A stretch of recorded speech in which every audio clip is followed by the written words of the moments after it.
Bueno, buenas noches. Vamos a trabajar hoy el tema del monopolio. Básicamente, el monopolio nos remite a una situación en la cual existe poder de mercado, lo que quiere decir que sean los vendedores o los compradores, en el caso del monopolio, pues pueden influir en el precio de un bien determinado. El poder de mercado tiene dos maneras de verse. Cuando nosotros estamos hablando del monopolio por el lado del vendedor, el poder de mercado implica que el vendedor puede poner un costo por encima del precio marginal. En competencia perfecta, el precio sería exactamente igual al costo marginal. En el caso de la existencia de poder de monopolio, implica que el monopolista pone un precio por encima de su costo marginal. Y el poder de monopolio se puede medir como el peso que tiene esa diferencia entre el precio y el costo marginal sobre el costo marginal. Por ejemplo, un monopolista con mucho poder puede poner 4 veces su costo marginal o 5 o 6 veces su costo marginal. En el caso de los compradores, el poder de monopolio se ve como un monoxonio, cuando los compradores son o existe un solo comprador que tiene el poder de hacer que se dé un valor marginal por debajo de lo que realmente es el precio, perdón, el precio esté por debajo del valor marginal que le costaría a una persona en competencia perfecta comprar ese bien. Entonces, por ambos lados tenemos el concepto de poder de monopolio. Nosotros nos vamos a concentrar en la situación en la que el monopolista pone un precio por encima del costo marginal. Ahora, ¿por el poder de monopolio de qué depende?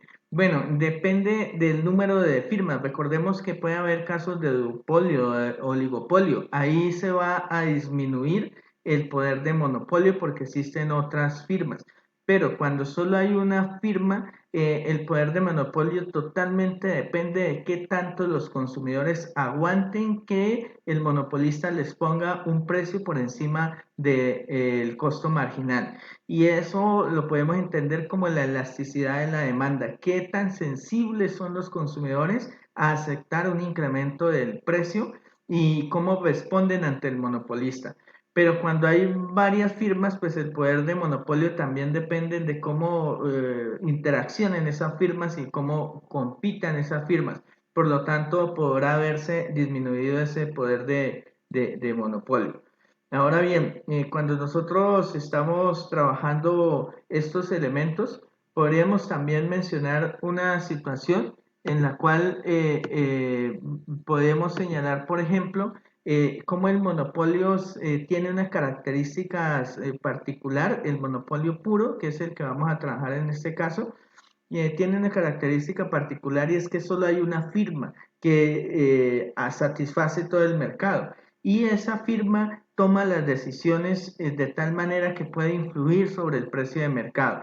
La firma no toma los precios que se establecen en el mercado, sino que ella pone los precios en el mercado o los influye al menos. Si son varias firmas, pues podría medianamente influirlos, pero en este caso que vamos a trabajar el primer modelo del monopolio puro, pues la firma influye totalmente en el mercado y existe una sola firma. Ahora, ¿por qué razón se forman monopolios de este tipo, monopolios puros? Pues existe fundamentalmente una razón y es la barrera a entradas a ese mercado, a esa industria. Y esas barreras significan que otras empresas no pueden entrar. Una de las razones por las cuales otras empresas no pueden entrar es porque existen barreras de orden tecnológico. Por ejemplo, pensemos en una empresa como Microsoft o las empresas que están desarrollando la computación cuántica en este momento. Otras firmas no pueden entrar porque necesitan hacer mucha inversión en tecnología y en formación de personal que les permita competir. Por lo tanto, las que ya están en el mercado empiezan a adquirir un poder de monopolio y en particular en lo que vamos a trabajar, pues a que habrá una sola firma, esa que está en el mercado es la que tiene todo el poder porque tiene una tecnología particular para hacerlo. Otra razón son las barreras legales y las condiciones naturales, que sería una tercera. En el caso de las barreras legales es porque el Estado le entrega al monopolista ese poder de monopolio. El mejor ejemplo ahí es la industria licorera de los departamentos en Colombia, porque el Estado les da el monopolio para que ellos sean los únicos que expenden pues, los licores, y ese poder es de monopolio de orden legal, o empresas como las empresas de aseo o las empresas de otro orden. En el caso, por ejemplo, de los acueductos, se considera que pueden ser más monopolios naturales, porque es la condición, digamos, natural del bien y servicio. Ahora, que haya monopolio no significa que siempre sea malo. Lo que significa es que, por ejemplo, en el caso de los acueductos, es mejor que exista un monopolio a que existan muchas empresas haciendo el mismo servicio, porque si hubiesen muchas empresas, pues cada una establecería sus redes de acueducto y demás, y eso generaría problemas de orden graves para la ciudad.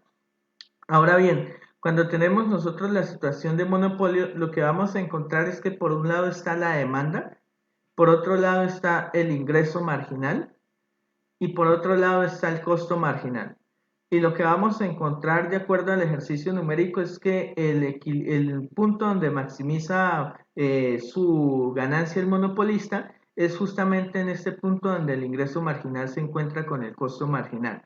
Y eso implica que se tiene unos elementos, digamos, que le permiten al monopolista tomar un precio mucho más alto. Miren que el costo marginal está aquí, el costo marginal está aquí, pero el precio marginal está acá. Y el costo medio va a estar por acá abajo, que esta es nuestra línea de costo medio. Ahora bien, esto representa que hay unas pérdidas de eficiencia. Por ejemplo, el consumidor tendrá un excedente que son estos puntos, R y S. ¿Por qué? Porque el consumidor está pagando este precio, pero él estaría dispuesto a pagar este precio. Si estuviéramos en competencia perfecta, el consumidor estaría pagando este precio, aunque él en realidad estaría dispuesto a pagar todo este precio de acá arriba. Por lo tanto, aquí hay una disminución del excedente del consumidor, ya que él no paga un precio más bajo acá igual al costo marginal, sino que paga este precio más alto. Y este sector de aquí, que podría hacer un precio, un beneficio por pagar un precio menor, pues no lo es, porque él está obteniendo solo este beneficio. Él podría incluso pagar precios más altos, pero está pagando esto, o sea que tiene un beneficio. En el caso del productor, lo que tenemos es que él tiene un excedente que se agrega al que él tiene normalmente, que es este de acá. Él tiene un excedente por encima del costo medio, pero como pone un precio más alto que su costo marginal, termina ganando este sector de aquí. Todo este sector es el que él gasta, M, termina ganando de más, que es la diferencia entre el precio y el costo marginal. Esa diferencia es la que él se gana como monopolista. Y este N no se lo gana ninguno de los dos, por lo tanto es algo que se pierde. ¿Por qué se va a perder? Porque en la sociedad en realidad se podría estar produciendo por acá en un Q más alto, una cantidad más alta, pero no se produce por acá, sino que se está produciendo una menor cantidad. Entonces hay una pérdida de eficiencia. Ahora bien, nos interesa manejar para este caso, para poder ver esto cuantitativamente, la idea de la maximización de beneficios del monopolista. Entonces, ¿cuándo el monopolista maximiza beneficios? La única condición que debe cumplir es esta, que su ingreso marginal sea igual al costo marginal, porque como ya lo vimos, el precio no será, no cumplirá esta condición, el precio estará por encima del costo marginal. Por lo tanto, cuando se cumpla la condición de que el ingreso marginal sea igual al costo marginal, se tendrá el nivel óptimo de producto para el monopolista y ese precio será el mayor que el monopolista puede poner. Y a él le interesa conocer eso, cuál es el mayor precio que puede poner para obtener sus ganancias. Ahora bien, en términos matemáticos, el problema que vamos a resolver es este, maximizar los ingresos del monopolista menos los costos variables y fijos que tiene el monopolista. Por lo tanto, vamos a tener una función de ingresos y una función de costos, que si las juntamos, pues obtenemos los beneficios, porque esta parte serían los ingresos menos los costos, toda esta parte, pues obtenemos la función de beneficios. Ahora, si nosotros derivamos esta función, aquí vamos a obtener la derivada del precio que depende de la cantidad, depende, perdón, de la demanda por la cantidad demandada. Entonces aquí tenemos una derivada de una función que a su vez tiene una derivada interna. La derivada de q será 1 por p de q, nos da p de q.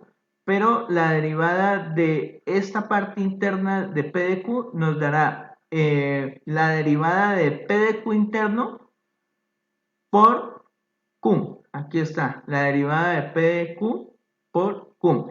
Esto lo hacemos derivando por la propiedad de la derivada interna, ¿cierto? Entonces, la primera derivada es la derivada de Q, que nos da 1 multiplicado por P de Q, nos da P de Q. Y la segunda es la derivada interna que está acá adentro, que es esa Q cantidad que está adentro. Y su derivada pues será la derivada de P de Q multiplicada por Q.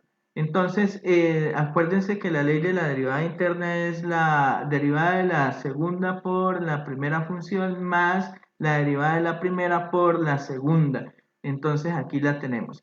Ahora, menos este costo fijo es un número, por lo tanto, la derivada va a ser cero. Solo nos queda esto de aquí, la derivada del costo variable que nos da en última instancia el costo marginal. Y en consecuencia, si nosotros igualamos a esto a cero y despejamos, toda esta parte de aquí será el precio, esto es el precio, más una variación del precio que se provoque por vender una unidad más. A esto lo llamamos el ingreso marginal. El ingreso marginal del monopolista será su precio que ponga más los ingresos que vaya obteniendo de más por cada vez que venda. Y eso tiene que ser igual al costo marginal. Y entonces volvemos a nuestra condición. El ingreso marginal tiene que ser igual al costo marginal para garantizar que se maximicen los beneficios del monopolista. En los ejercicios lo que vamos a hacer es primero hallar el costo marginal, luego el ingreso marginal, con ello los beneficios y a compararlo con la situación de competencia perfecta. En cada ejercicio lo que vamos a encontrar es que tendremos que hallar, por ejemplo, el ingreso total primero y tendremos que hallar la función de costo total para sacar el costo marginal, generalmente la vamos a tener. Muy bien, entonces veremos posteriormente el ejemplo matemático.